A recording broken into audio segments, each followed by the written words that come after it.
Testing? There we go. Okay. Today is June 5th. I'm with Oleander biomedical patient 6424. We're going to do a word association. I'll say a word, and you tell me what word it makes you think of. Okay? I guess. Great. First word. Greenhouse. What comes to mind? New life? Don't guess. There's no right answer. What about doctor? Smart. How about lake? Actually, Alex, my daughter. 'Cause she wants to throw me into one most days. She didn't even invite me to her graduation. Did I tell you? Asked some random guy instead. All the more reason to do the study together. You can reconnect.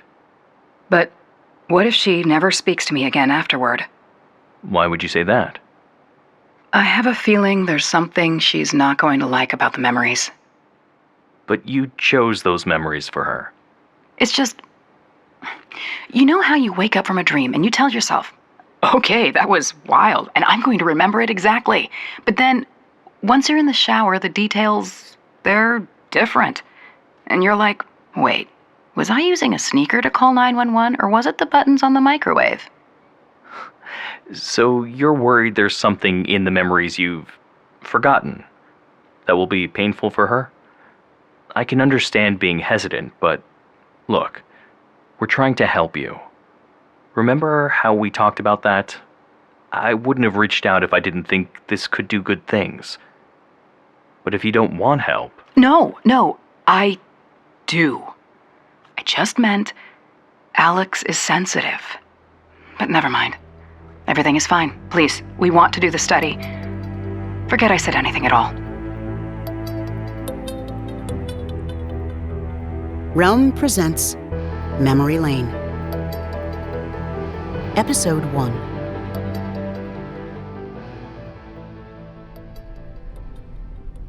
Palo Alto, California, June 12.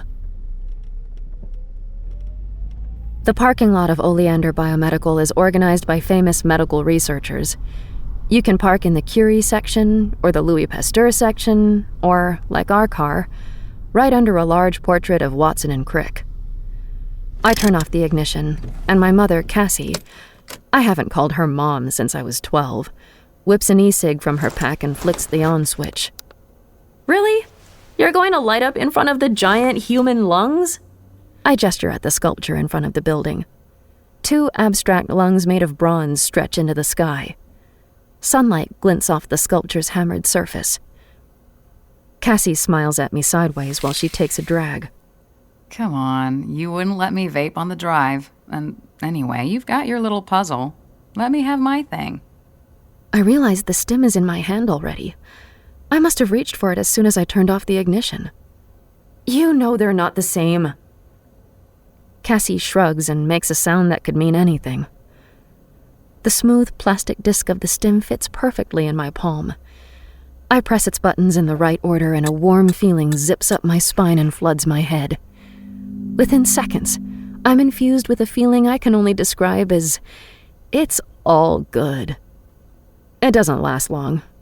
More like a sudden, wind-shifting burst of contentment. But it takes the edge off. It's my own dopamine, triggered by this external cue.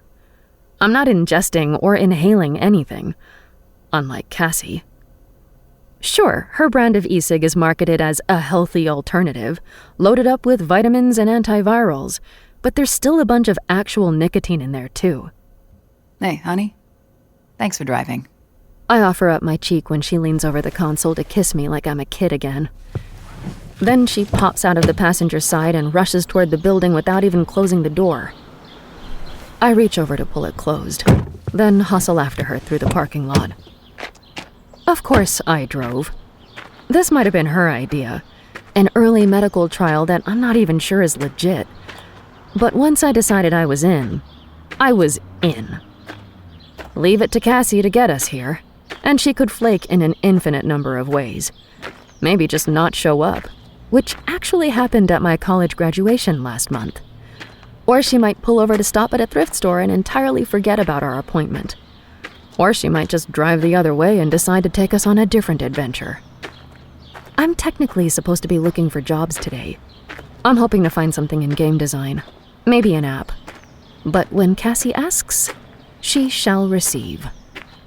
See, my mom has this way about her. She's wildly flaky.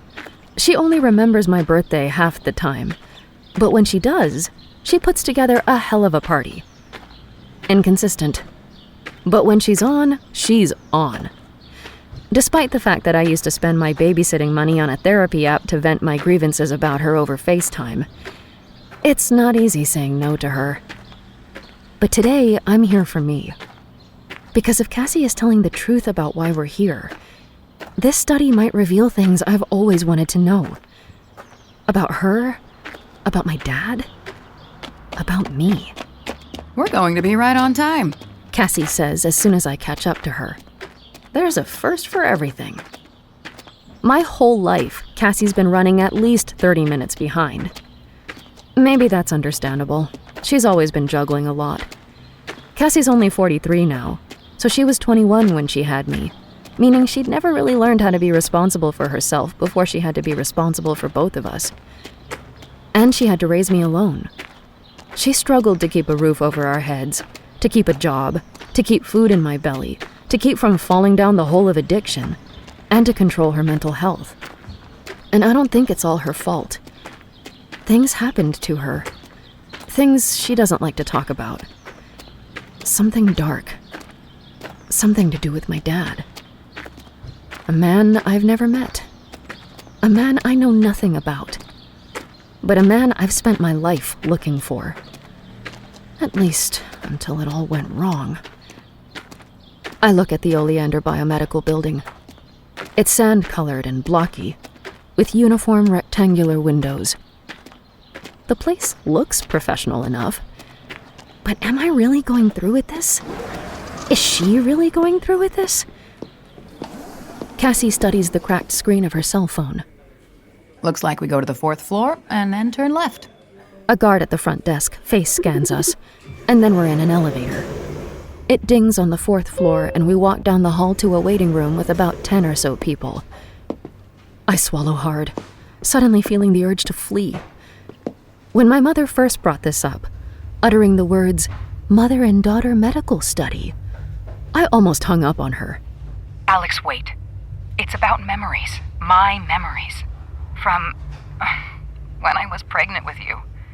This study, they've figured out a way to draw them out, transfer them into you, see if they can live in someone else's mind. My mind was going a million miles an hour, but I'd gone still. A memory transfer? That sounded nuts. Was it even possible? Was it safe? And why the hell had Cassie gotten roped into yet another scheme?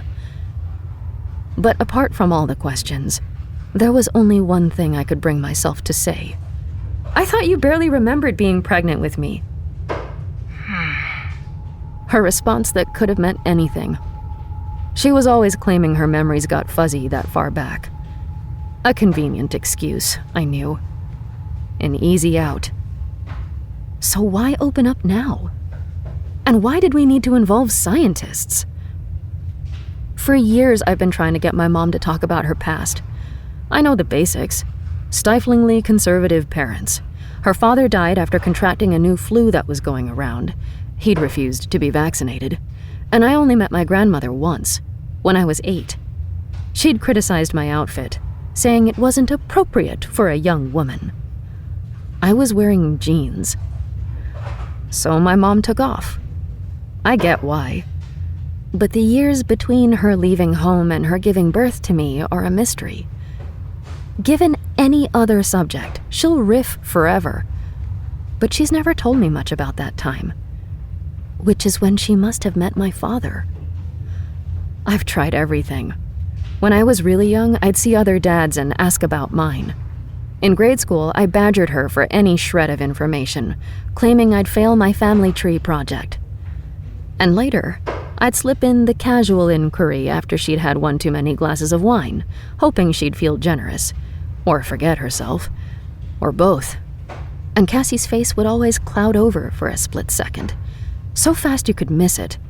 before it morphed into that signature smile. Playful, sly. It's always just been me, baby. The way she'd play it off, I started to suspect that she was trying to shield me from something. Something violent. Something she felt misguided shame about. I wondered who my dad really was. If he'd hurt her. Maybe that was why she never spoke about him. To protect me. Still, I couldn't let it go. Even if my father was bad news, I wanted to know who he was and what he'd done. I had half of his DNA. What if some of his traits were lurking inside me? How could I understand myself if I didn't know both halves of the equation that produced me? Well, what do you think? Want to do the study or not? On the phone that day, the words felt jammed in my throat. I did want to do it. But I couldn't shake the idea that Cassie wasn't telling the whole truth. I just didn't understand why she would suddenly just hand over the memories she's gone to such great lengths to keep secret. Then again, I knew I couldn't outright ask her. It might freak her out. The next thing you know, she'd be changing her mind, deciding she didn't want to after all. Maybe she hadn't fully considered what I might discover. If so, if this was real, I needed to say yes. No questions asked. So I did. Even if there was some sort of sketchy angle I didn't understand, or some secret Cassie was keeping from me, I had to say yes. Anyway, I was the one keeping secrets. About a year ago, I found a sketchbook in the back of my mother's closet. I leafed through her drawings. Cassie's past has always been a locked chest thrown into a deep well, and I've been wandering those depths for anything.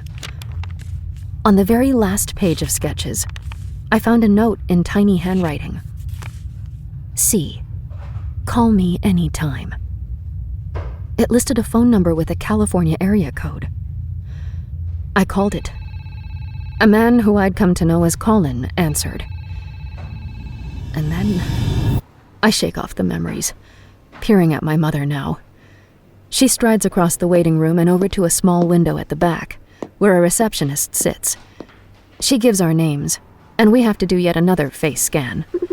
Then the receptionist hands us 2 tablets. If you could sign these forms.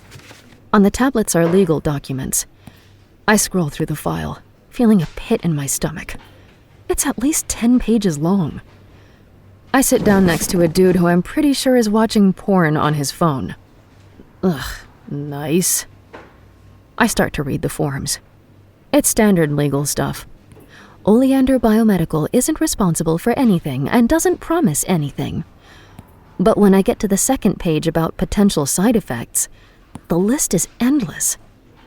Headaches, anxiety, memory loss, aphasia. Aphasia? They think we're going to forget how to speak? I glance in Cassie's direction.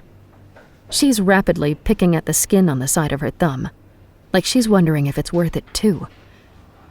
My hand seeks out the stem again for a soothing burst of calm. Bryant? A nurse stands at a back door, reading our name from a clipboard. Cassie shoots up, but my legs are shaky. A nurse leads us through a maze of hallways and into a darkened room. Welcome, She says, just before she leaves. Dr. Novick will be in shortly. Inside the room are 2 big leather chairs like the ones you might see in a private home theater. Behind the chairs are foam-padded domes that remind me of old-fashioned beauty salon hair dryers. I also spy computers on stands and a tangle of electrodes. The room hums with technology, but it's not the kind of technology I understand. I glance at Cassie. She's still fidgeting. I can tell she badly wants a hit off her vape. I can't wait for you to meet Dr. Novick. She forces a smile. He's so handsome. The last thing I want to talk about is the cute doctor. I gesture at the switchboards. What is all this? Are they going to implant microchips in us?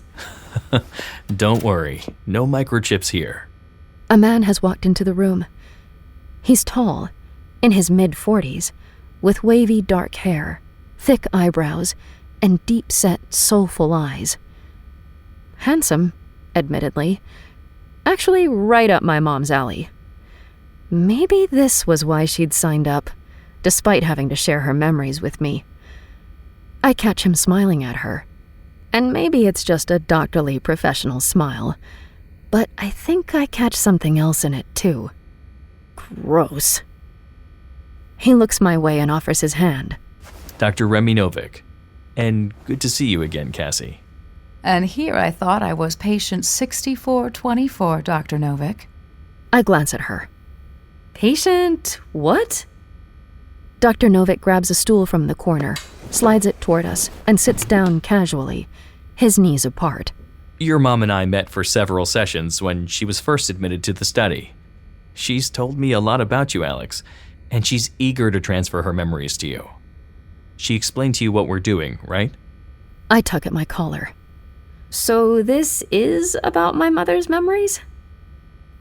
Dr. Novick laces his fingers together and gives me a warm, slightly puzzled smile. Yes, of course. What did you think? I can sense Cassie watching me, daring me to accuse her of lying.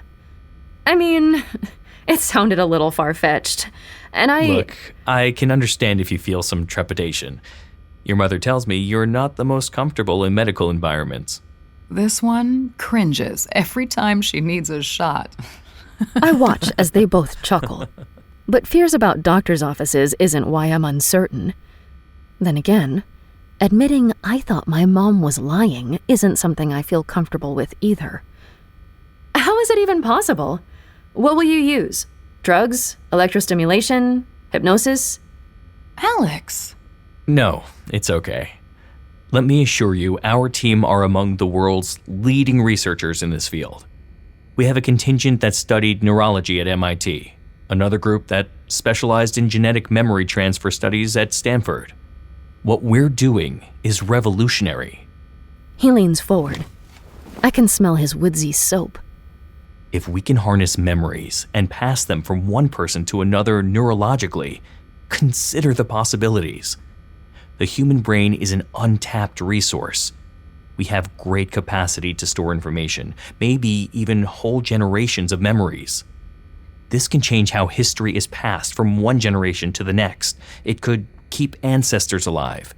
No more relying on inaccurate or biased history books. People in the future will be able to experience for themselves how their family members once lived. My mom grabs my arm. Can you imagine? There are excited red splotches high on the doctor's cheeks. He rises to stride around the room like my old computer engineering professor used to when he gave lectures. What are memories anyway? Mere electrical impulses. We've found a way to duplicate those impulses, like saving a file from one computer to upload onto another. As we've mentioned, in this particular study, we're working with mothers and their children. Our theory is that both brains need to share some chemical properties. Think of it as you both having the same operating system installed. Oh, God. I hope my brain doesn't work that similarly to Cassie's. The more closely related the patients, the better. And because a child actually spent time inside their mother's womb, we suspect there's an even greater neurological connection when it comes to any memories the mother formed during that period. It simplifies the science driving our procedure, at least while we're in these early stages. And what kind of science are we talking about? You still haven't explained what we'll be doing exactly. It's based on the same technology used to create deep brain stimulators. Alex has one of those? Dr. Novick smiles. Do you have it on you? I shrug, then pull it out. My stim is the base model from a few years back. I'd bought it for a steal after filling out a survey. It's a simple green egg with 3 buttons you have to squeeze in just the right way. As I hand it to Novick, I feel oddly vulnerable, like he's going to judge me for how worn it is, and how the paint on the buttons has faded from how often I've pressed them. But he just balances it on his palm benignly. The stim, as you know, was designed to give the user a dopamine hit whenever it's accessed properly. Think about when you first set up your device. You were told to think of a nice memory, a good memory, one of your best. The stim replicates for you the sensation of that memory over and over again, right? Right. I'm transported back to when I got my Phigistim and went through the long setup process. It took me a while to settle on a memory. Once I did, I had to immerse myself in that memory, eyes shut, until it felt as if I were reliving it, all with the stim in my fist. That's because your stim was recording the electrical footprint of your brain activity during that memory. It processed which parts of your brain lit up, for how long, and so on. It remembers those patterns, and whenever you squeeze it, it plays those patterns back, so you feel that way again. I hold my hand out, suddenly eager to have my stim back. I don't want Dr. Novick to ask me which memory I used. And this links to your study how? We're capitalizing on brain patterns too, but what we do differently is that we recreate those brain patterns and give them to someone else. No stim can do that. The hope is that you and your mother have similar enough brains for the memories to transfer smoothly. As Cassie might have mentioned, she selected a series of memories from when she was pregnant with you that she wants to pass on. A road trip. I was so young, so free. We asked that she specifically choose memories that occurred during her pregnancy because, as I mentioned, you would have shared some neurological pathways with her in utero. And through our brainwave therapy, much like your stim therapy, those memories will be transplanted to your mind, Alex, immersively. You'll see those memories as though you're living them yourself. To heighten the memory trigger process, we also ask that you recreate your mother's road trip as aftercare and report back to us. I nod. Cassie told me this too. She'd rented a VW bus, and we would be driving inland to somewhere called Heather Lake, stopping at various places she'd visited along the way. I found it so presumptuous. Cassie just assumed I could take a week off to do this, as if my time and job hunt meant nothing. But the whole road trip plan told me something else, too. If Cassie remembers actual locations she visited during a road trip 22 years ago, then she definitely remembers other things, too. Stuff she's kept from me. Her whole, "oh, that time was all foggy" excuse doesn't hold water. Sitting here, I get mad all over again. Why can't you just tell me these memories? Why do we have to go through this procedure and road trip? Cassie glances at Dr. Novick, and then back at me. She shrugs. For science. That, and also because Cassie's memories aren't at the forefront of her mind. The work we did to extract these particular memories happened when Cassie was in a semi-conscious state. They live within her subconscious, but not in a way that's fully communicable. In a way, on this road trip, you'll both be uncovering the memories together. You're saying these memories are repressed? It's not that the thought hasn't occurred to me. I just assumed if she knew the road trip locations, she must remember other details. But maybe there is a reason Cassie hasn't told me all this before. I take a deep breath and try to calm down. I catch Dr. Novick giving me a sympathetic look. This will be worth it, Alex. We're trying to open up an experience where you can be in her shoes, see things through her eyes. If my mom were still alive, I'd leap at that chance. But also, we think this can help Cassie. Your mother mentioned her issues, how it's been hard to keep stable, being pulled so many different directions. She fears it stems from this time in her life. Opening up these pathways and a conversation between the two of you might help her work through her issues. I glance at Cassie, who's pretending she's absolutely fascinated by the far wall. I wonder how much she's told Dr. Novick about our fraught relationship. How I can't depend on her. How she sometimes doesn't listen to me. How I'm not sure if she cares. But how I want her to care. So badly. I do want to help her. I want to know more about her. And I certainly want to know her secrets. But then Colin shimmers into my mind, and I suppress a flutter of panic. There's no possibility memories could go the other way, right? Like my memories going into her head instead? Ooh. I fake glare at Cassie, trying to throw them off. Don't be gross. What happened with Colin is swirling like a tornado in my brain. The rage I felt when he told me what he knew. My hands reaching out, making contact with his chest. His surprised face. His stumbling feet. And then... That's something my mother can't see. I don't want her to witness that side of me. I'm not sure she could handle it. No, the memories travel from mother to daughter. That's it. Okay.